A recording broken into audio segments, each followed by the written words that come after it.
are different from the Hindus in every possible aspect of life. Our religion is different, our customs are different, our traditions are different.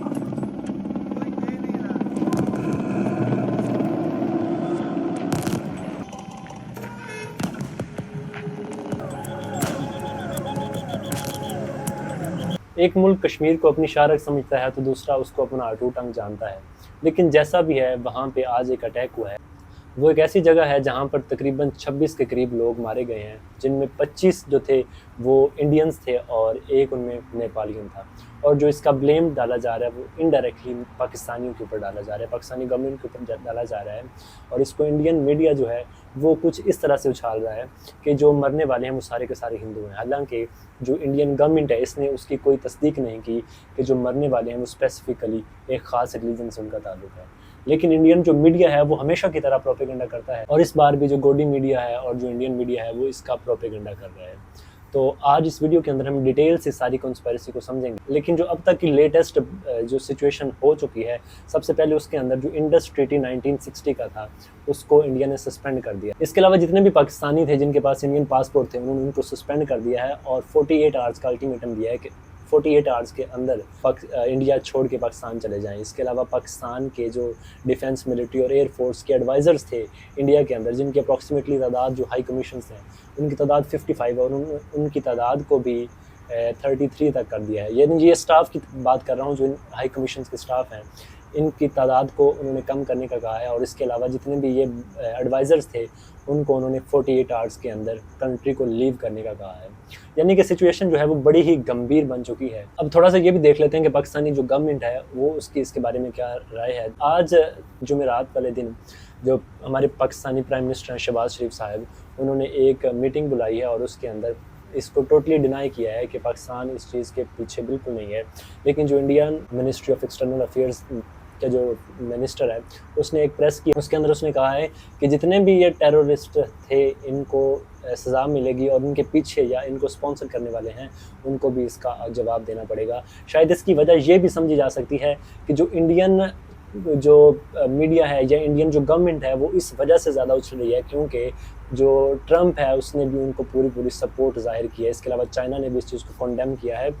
लेकिन जो भी problem होती है उसका जो effect पड़ेगा वो दोनों ममालिक के ऊपर पड़ेगा, क्योंकि दोनों ही ममालिक एटमी ताकत रखते हैं और इसका जो इफ़ेक्ट है वो बहुत अबव द बॉर्डर होगा और बहुत ज़्यादा गंभीर हो सकता है। लेकिन एक बात मैं और साथ ऐड करता चलूँ कि यहाँ पर अटैक जो है वो पहली बार नहीं। 2000 में ये एक ऐसा गढ़ हुआ करता था जो यहाँ पे बहुत ज़्यादा टेररिज्म हुआ करता था और फिर तकरीबन 25 साल तक यहाँ पे अमन रहा। इतने बड़े स्केल के ऊपर टेररिज्म नहीं हुआ। अब 25 साल के बाद यहाँ पर इतना बड़े स्केल के ऊपर ये टेररिज्म के 26 लोग मारे गए, 17 के करीब जख्मी हो गए।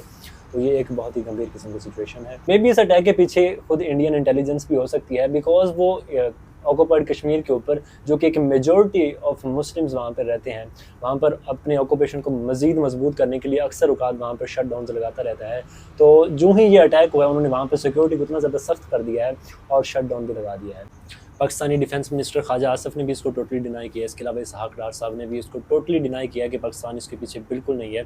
ये उनके ट्वीट्स भी मौजूद हैं। रेडियो पाकिस्तान ब्रॉडकास्टर ने एक रिपोर्ट पब्लिश किया जिसमें उन्होंने इंडिया के ये बिल्कुल इररिस्पॉन्सिबल और फॉल्स फ्लैग ऑपरेशन को कंडेम किया है। पाकिस्तान के जितने भी ऑफिशियल्स हैं वो इस चीज़ को टोटली डिनाई कर रहे हैं कि पाकिस्तान का इस टेररिज्म के पीछे कोई हाथ नहीं है, बिल्कुल भी हाथ नहीं है। आज शाहजेब खानज़ादा के साथ वो जो जियो न्यूज़ का एक शो है उसके अंदर ख्वाजा आसिफ ने यह भी कहा है कि इंडिया के अंदर बहुत सारे अपने ही ऐसे प्रॉब्लम्स हैं और बहुत सारी टेररिस्ट ऑर्गेनाइजेशंस हैं जो काम करती रहती हैं। और जो इंडिया है वो मुसलमानों के ऊपर जितनी ज़्यादा एक अपनी ऑटोनॉमी जमाने की कोशिश करता है और जम्मू एंड कश्मीर के ऊपर जितना ज़्यादा वो ऑप्रेसिव है और वहाँ पे आए रोज़ शट डाउन लगाए रखता है, तो इस सारे जो प्रॉब्लम्स है इससे ध्यान हटाने के लिए वो कोई ना कोई ऐसी सिचुएशन क्रिएट करता रहता है कि उससे ध्यान लोगों का भी हट पाए। और ख्वाजा आसिफ ने यह भी कहा कि जो इंडिया ने 2019 के अंदर अभिनंदन को पाकिस्तान के अंदर भेजा, क्या वो एक टेररिस्ट अटैक नहीं था? वो पाकिस्तान की जो एक सॉवरेंटी थी उसको ब्रेक डाउन करने की कोशिश नहीं की गई? क्या वो मुल्क की जो सॉवरेंटी था वो उसके लिए ख़तरा नहीं था? इसके अलावा जो इंडियन एयरक्राफ्ट ने बालाकोट के अंदर बॉम्बिंग की, क्या वो टेररिज्म नहीं था?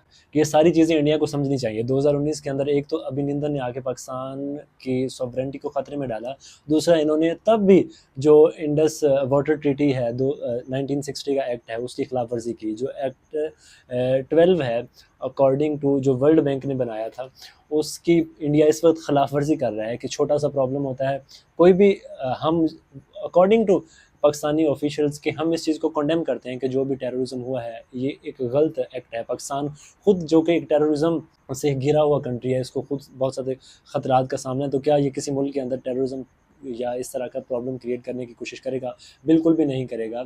तो थोड़ा सा ऐसा भी कोई प्रॉब्लम होता है तो जो इंडिया है वो सीधा जो वर्ल्ड बैंक ने जो इंडस ट्रीटी वाटर ट्रीटी जो 1960 वाला मुआहदा किया हुआ है उसकी खिलाफ वर्जी करना शुरू कर देता है, ऐसे कि अब पानी बंद कर देंगे, हम ये कर देंगे, वो कर देंगे। लेकिन जितना इंडिया पाकिस्तान के ऊपर प्रेशर डाल रहा है ये इतना आसान भी नहीं है, क्योंकि दोनों ममालिक एटमी पावर्स रखते हैं और कोई भी अगर ऐसा प्रॉब्लम क्रिएट होता है तो इसका नुकसान जो है वो दोनों साइडों को उठाना पड़ेगा। तो दोस्तों अगर कोई भी नई अपडेट आती है तो हम आपके साथ ज़रूर शेयर करेंगे। तो आज के लिए इतना ही, मिलते हैं अगली वीडियो में, तब तक के लिए अल्लाह हाफ़िज़। Don't forget to hit the like button and also subscribe to the channel. Thank you.